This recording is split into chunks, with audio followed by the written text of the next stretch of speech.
ta'minlagan bo'lsin. Bismillahirrohmanirrohim.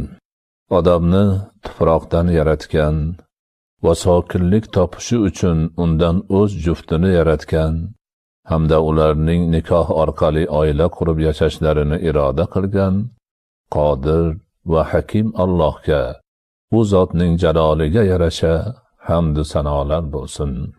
Nikoh mening sunnatimdir, kim sunnatimdan yuz o'girsa mendan emasdir degan Rasul akram Muhammad Mustafoga bitmas tuganmas salavatu salomlar bo'lsin.